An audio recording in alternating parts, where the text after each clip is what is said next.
আসসালামু আলাইকুম, সবাই কেমন আছেন? আমার থাম্বনেল দেখে আপনারা বুঝতে পেরেছেন আমি আজকে কি নিয়ে কথা বলতে চেয়েছি।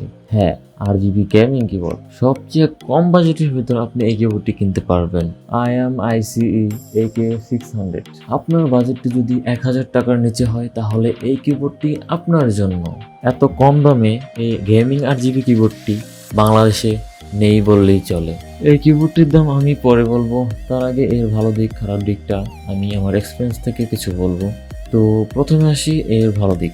এই কিবোর্ডটিতে স্বরবর্ণ ব্যঞ্জনবর্ণ অক্ষর দেওয়া আছে, যেটি আপনার বাংলা টাইপিং করতে খুবই সহজ হবে। এরপর হচ্ছে রাতের অন্ধকারে RGB লাইট অন করে ব্যবহার করতে পারবেন, আর আলোতে আপনি অফ করে বা অন করে দুইভাবেই ব্যবহার করতে পারবেন। এই কিবোর্ডটিতে টাইপিং করা খুবই কমফোর্টেবল। এর পাশাপাশি রেইনবো লাইট ইফেক্ট আছে, যেটি দেখতে খুবই সুন্দর, যা একটি দামি কিবোর্ডের মতো দেখা যাবে।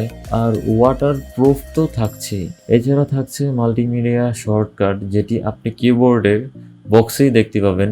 এরপর থাকছে USB 1.0, 2.0, 3.0 ও OS সাপোর্টেড।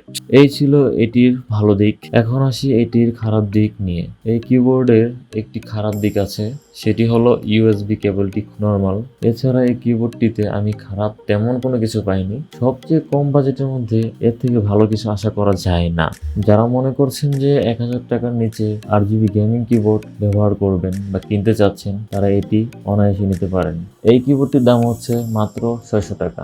তো এই ছিল আজকের এই ভিডিওটিতে। আপনাদের যদি কোনো কিছু জানার থাকে তাহলে কমেন্ট করে জানাতে পারেন। সবাইকে ধন্যবাদ। আসসালামু আলাইকুম।